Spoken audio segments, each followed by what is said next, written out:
Sí, ya sé, hace mucho tiempo que no subo alguna reseña, y aún más cuando dije que hablaría de este manga, no vengo a ofrecer excusas, porque no es mi estilo, aunque tengo que decir que extrañaba hacer esto, así que aquí les ofrezco, una reseña y crítica al manga Code Breaker.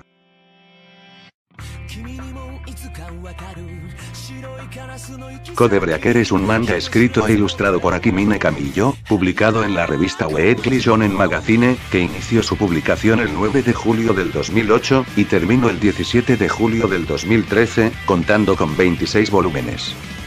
La historia nos trae a Sakura Kouji, que después de salir tarde del instituto presencia como un extraño joven quema de varias personas con un extraño fuego azul. Al día siguiente esta va al lugar de los hechos, pero extrañamente no existen señales de quemaduras ni mucho menos evidencias de un posible asesinato. Las cosas se complican cuando Ogami Rei, un muchacho de intercambio, llega a su clase. Después de un incidente en el parque, Sakura confirma que Ogami es el mismo muchacho que vio esa noche. No solo eso, se le revela que es un Code Breaker, una persona que trabaja para una organización gubernamental llamada Eren. Dichas personas, aparte de poseer habilidades especiales, son inexistentes en el mundo, y con esto el permiso de asesinar a todo el mal del mundo.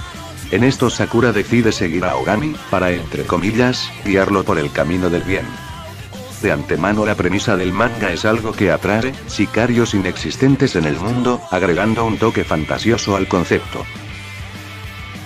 ¿Qué opino de Code Breaker? Pues considero que hasta cierto punto, era una buena serie shonen, aun con los típicos clichés y bastantes errores, pero lo compensaba bastante bien. No obstante, el último arco me hace pensar que esta serie tira de regular a buena. En esta reseña trataré de resaltar tanto lo bueno y lo malo, y al final daré una conclusión de lo que me pareció el manga. Tranquilos, no les arruinaré la historia. Haré esto, hablaré un poco de cada uno, dando a conocer un poco de su pasado, personalidad y desarrollo, aclarando que no hablaré mucho del pasado de Masaomi o el de Yuki porque sería algo de spoiler. Iniciando con el protagonista Ogami, un muchacho que tras perder absolutamente todo, creció desarrollando un odio hacia el mundo, siendo una persona bastante fría e indiferente con sus compañeros, y sin dudar en asesinar a sus objetivos para cumplir su deber como Code, al mismo tiempo motivado por un odio hacia la persona responsable de arruinar su vida.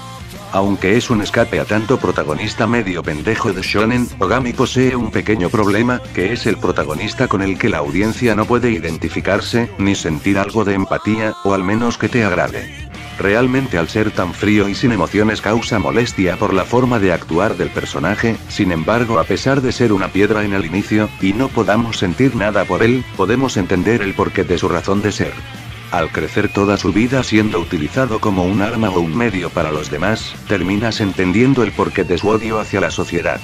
Irónicamente, en el inicio Ogami me pareció un personaje interesante, más que nada era por la forma en que la autora lo manejaba, teniendo dos facetas: el estudiante de intercambio aparentando ser amable e inocente, y el temido Code Breaker que en realidad es. En esto podría decirse que hace a Ogami un poco más dinámico e interesante de ver, aunque por cómo se desarrolla la historia esta faceta es dejada de lado. Pero esto no necesariamente es malo. Ogami sufre una evolución que, a pesar de ser algo lenta en comparación a sus compañeros, es necesaria para el personaje. Realmente el Ogami que vemos en el inicio es muy diferente tanto en forma de pensar como en su personalidad, una persona que llegó a apreciar a sus amigos aunque no le guste admitirlo, se llega de ver un poco más bondadoso y mucho menos resentido. Algunos podrían pensar que se pierde la esencia del personaje, la verdad no veo hacia qué otra parte hubiera podido cambiar. Digo, cuando pasas tantos buenos momentos y tiempo con personas, por más que seas un antisocial al final vas a terminar desarrollando sentimientos, y no lo digo yo, lo dice la ciencia, es la naturaleza humana, señores. Además, ¿se imaginan si este tipo hubiera tenido un desarrollo nulo? Sería prácticamente un Batman. Pero volviendo al tema, lo que me molesta un poco del personaje, es el síndrome que tienen muchos protagonistas, que ganan más por conveniencia que por el mérito propio. De eso hablaré un poco después, pero el hecho de que sea invencible no lo hace un mal personaje. Ogami llega a tener sus buenos momentos tanto de acción como personales, una evolución que es necesaria, dándole una nueva faceta al personaje que podría decirse que se siente más humano de lo que era, pero como protagonista, tal vez no llegue a enganchar e interesar mucho, tal vez sea porque en el inicio los otros Code Breaker se presentan más interesante y agradables que Ogami. Toki Fujiwara. Toki se presenta como un estereotipo hecho y derecho, el amigo barra rival del protagonista, muy arrogante en el inicio con un pasado algo trágico. Sin embargo, Toki demuestra ser más que eso. Es un personaje que desde que aparece se lleva la escena, demostrando por qué es tan confiado de sí mismo, siendo un estratega en el combate y confiando siempre que puede ganar mediante su ingenio. La razón por la cual se une a Eden es bastante noble, volviéndose un codebreaker para que su hermana pudiera vivir una vida normal, incluso si esto significa crecer sin memoria de que tiene un hermano. Lo que más me sorprende de Toki es hasta qué punto puede llegar para protegerla, aun si esto significa romperse los huesos o sufrir múltiples efectos secundarios de su poder de magnetismo. Literalmente le está dispuesto a morir por su hermana, porque al final ella es lo único que le queda de su antigua vida. Toki es un personaje que destaca bastante a su modo, ya sea por su personalidad o su poder de magnetismo que le permite usarlo de diferentes formas. La evolución de Toki, pese a que mantengan en gran parte la personalidad del inicio, esto no es algo malo. Si no está mal no lo arregles. Además, quien dice que la evolución de personaje necesariamente tienen que cambiar de personalidad? Lo que pasa con Toki es que se le ve más maduro, dejando de ser tan impulsivo y pensando más en cómo hacer las cosas, porque él llegó a entender que al igual que la física, cada acción tiene reacción. En otras palabras, tus acciones tienen consecuencias no solo para ti sino para los demás.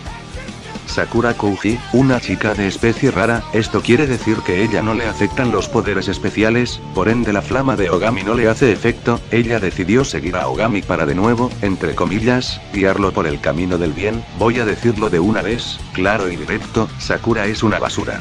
Una idealista sin razón de ser, más allá del simple hecho de que matar es malo porque está mal, hasta el punto de llegar a obligar a los demás a seguir su sendero del bien, y no con acciones, sino con palabras, discursitos ridículos del amor y la amistad, que aparte de ser anticlimáticos, son bastante molestos y repetitivos. Pensemos en Naruto y en cómo evangeliza a los malos. Con Sakura es igual pero peor, evangeliza a los buenos, y con esto siempre termina sobrecomplicando la situación mucho más de lo que ya estaba. La evolución de Sakura es prácticamente nula, no cambia su forma de ser, al contrario se vuelve mucho más molesta. Sus discursos a la larga son estúpidos, porque ya mínimo después del segundo arco, cualquier persona normal con dos dedos de frente se daría cuenta que hay monstruos en este mundo con los que no se pueden razonar, y por sobre todo, algo que hizo que se ganara todo mi odio, es que es tan descarada que le dice a Ogami en cierto punto de la historia, que en el fondo tiene buenos sentimientos hacia la persona que le quitó la vida a Ogami. Puta madre, una persona que nunca te trato bien, que te quito tu niñez y tu vida, que nunca te trato como una persona sino como una herramienta. ¿Realmente crees que sentirías algo más que no sea odio? Lo que demuestra que esta tipa no sabe ni de qué coño está hablando ni dónde putas está parada. Un estorbo, una molestia y mucho más es Sakura, y podría seguir y seguir por horas, pero por mi bien mental la voy a dejar hasta aquí. Yuki Tenpoi, desde el vamos Yuki es un personaje hecho y diseñado para que te agrade, y saben que, funciona. Teniendo la personalidad y comportamiento propios de un niño, inocente, despistado, infantil, algo torpe pero con buen corazón. Lejos de ser molesto o parecer un idiota, Yuki simplemente es tan adorable que no lo puedes odiar, y resulta bastante gracioso su comportamiento. Por supuesto no falta el pasado trágico de Yuki, que influencia en cómo es en el presente. En el fondo carga con la culpa de no poder salvar a sus seres queridos, por ende está dispuesto a salvar a sus compañeros si está presente, además de intentar probar de que a pesar de que cometió errores, está dispuesto a luchar por intentar compensarlo. Realmente le afecta su pasado y podemos verlo en diferentes facetas, demostrando que no solo es el cómico del grupo, sino que llega a tener cierto grado de profundidad. Ruia Chiyouchi, una waifu en su tiempo en que leía este manga, la chica que aparenta ser seria y ruda por fuera, pero en fondo bastante tímida y amable, por supuesto otra con pasado trágico, pero a diferencia de los demás ella no buscaba venganza o proteger algo, ella buscaba una razón para vivir, siendo que ella ya perdió su vida anterior hace mucho, y la vida que tiene como code la hace sentir vacía. Rui es un personaje que respeto bastante por todo lo que llegó a hacer, y más en un personaje femenino, luchando por dejar atrás y superar todo el dolor que ella trae consigo, hasta el punto de por fin conseguir una razón para vivir. Y por último Ike Masaomi, es complicado hablar de este personaje sin soltar algún spoiler, pero haré lo que pueda, él es el único Code sin un pasado trágico y que le afecte en gran medida lo que llegó a hacer, siendo uno de los miembros más antiguos de los Codebreaker, y que es un personaje importante por todas sus acciones, digamos que además de ser siempre la fuente de información sus acciones tienen bastante peso en la historia, por supuesto con una personalidad diría extravagante, ya que se emociona con mucha facilidad exaltándose ya sea por el calor de la batalla, o por lo que él define lo que es un arte, si ya saben el arte de tomar té, mientras que lees libros eróticos en voz alta a mitad del pasillo de la escuela jaja. En general el elenco está bien, quitando a Sakura obviamente, aunque todos parezcan de tener un pasado triste, este no está de adorno y realmente les afecta a nivel personal, y en cómo enfrentan los fantasmas de su pasado mientras se desarrolla la historia. Así que sí, el elenco es bueno. En cuanto a la historia, está bien contada y desarrollada en varios aspectos, exploramos el origen de Eren, el origen de los poderes especiales, el origen de la flama de Ogami, la verdad del 32 de diciembre, al mismo tiempo explorando los pasados de los protagonistas que influyen en la trama, realmente la historia engancha explorándose y descubriendo los misterios de la organización, y giros que diría que son bastante sorprendentes, estoy haciendo parecer que sea la octava maravilla, lástima, ahora me toca decir los puntos débiles y lo malo, sí gente, mi parte favorita jaja. La comedia o momentos ridículos que varias ocasiones llega a estar en momentos serios, que tampoco es que sea tan abundante como en otras series, pero para la historia que intenta contar Code no le viene nada bien, los discursos de amor y amistad de Sakura, interrumpiendo las peleas y quitándole seriedad a la situación, hablando de eso, las peleas, hay buenas y malas, principalmente las buenas son las de los secundarios, porque las de Ogami se vuelven algo repetitivas con tanto power up, en el caso de los demás aparte de tener de acción y ser algo estratégicas eran interesantes de ver, cosa que con las de Ogami no, bueno al menos en la mayoría. Los villanos, esto es lo que más queda de ver en la serie, realmente cuesta encontrar buenos villanos, el único rescatable, y digo rescatable porque tampoco es la gran cosa, es Hitomi, aunque no se podría considerar un villano, y sus motivaciones son estúpidas para que sea un antihéroe, podría decirse que solo es un idealista pero con buenas razones, pero Hitomi tiene buenas cualidades, es inteligente, sacando provecho de la situación cuando puede, aprovechando su poder eléctrico, él no buscaba poder o venganza, sino que se dio cuenta de lo que Eden llegaba a hacer, aparte estaba cansado de ver morir a sus compañeros en el anonimato, y buscaba hacer que los Codebreaker sean conocidos, lo cual suena tonto si lo digo así, pero pensemos un momento, entre morir en el anonimato y que nadie lleve flores a tu tumba, o morir siendo recordado por tus hazañas, o mejor dicho morir siendo recordado por miles de personas por tu poder, y que seas recordado a lo largo de la historia como un dios entre mortales, carajo quien no quiere morir así. De los demás, tenemos desde los villanos que se vuelven buenos, aunque estos de menos dieron muy buenas peleas, el villano que está controlado por un ente mayor, y villanos que buscan el poder y venganza, y los que de verdad prometían algo, su poca aparición, su pelea final, y sin mencionar que se dejan de lado, hacen que no valgan para nada. Y por último el último arco, metes tantas ideas que, ¿cómo decirlo?, es como un globo, tarde o temprano te va a explotar en la cara, tenemos varias cosas buenas, como el origen de Eren, la verdad y resolución de diferentes cosas, pero los villanos aquí de paso que no valen nada, son reemplazados por otros supuestamente más poderosos, pero que tienen un gran problema, que se creen tan fuertes que no se toman nada en serio, tanto es así que la pelea contra los ángeles es un concurso escolar, por Dios, ¿qué basura es esta? Ya para este momento lo único que interesa es saber cómo termina la historia de los Codes. La adaptación animada tiene muchos problemas, pero varios de estos son perdonables, entre ellos está el hecho de que no se explora a los personajes ni tampoco su evolución, pero esto se perdona porque todo lo anterior empieza después del segundo arco, el principal problema con el anime es la inclusión de personajes que, a la larga, no aportan mucho, los cuales son Yuki, Rui, y Yukihina, estos personajes aparecen mucho después en el manga, podría decirse que la adaptación nos cuenta una historia bastante resumida de lo que es el manga, pero aquí el gran problema de esto, es que cuando vas y lees el manga no tienes un punto exacto en el cual partir, y que parece bipolar aquí, primero es bueno, luego malo, y luego bueno otra vez solo porque sí.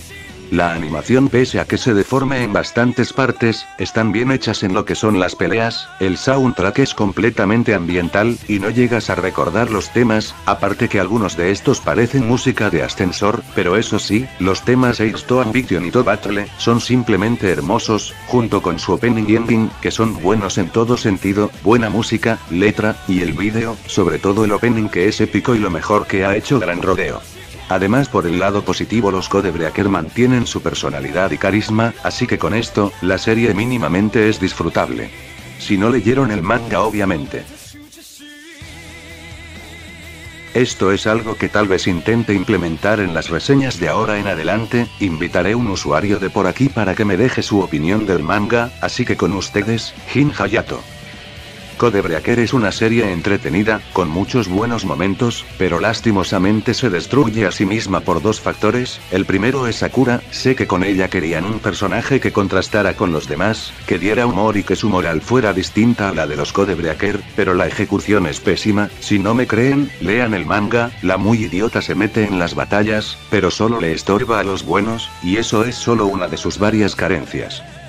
2. La autora se complica ella misma las cosas, solo hay que ver los dos últimos arcos para saberlo, donde nos meten a unos antagonistas por un largo rato, para que con apenas una pelea, nos los cambien por unos nuevos villanos sin sentido. Codebreaker no deja de ser una serie que, estoy feliz de haber visto, pero definitivamente pudo ser mejor. El anime, por su lado, es un fanservice para los que leyeron el manga, pero quienes no lo han leído podrán disfrutarlo. Adiós, y gracias por el cameo. Diría que hay más factores que influyen, mi buen amigo, pero no quiero empezar un debate, así que solo daré mi conclusión. Codebreaker tiene una historia atrapante y hasta cierto punto buena, pero momentos y decisiones que hacen que de a poco pierda fuerzas, por lo menos con personajes agradables que hacen que te interese leerla, pero no con unos buenos villanos para apoyar más esto. A pesar de esto, no diría que la serie es una abominación, pero no es algo que recomendaría a cualquiera, tal vez a las personas que sean nuevas o no tan exigentes con los shonen de peleas, pero a los que ya llevan tiempo y buscan algo más en este género, creo que llegarían hasta. Creo que esto sería todo, agradezco a todos por ver este vídeo, ya saben lo típico, pueden dejar su opinión en los comentarios, yo me despido, pero recuerden, ojo por ojo, diente por diente, y el peso de la ley por el mal.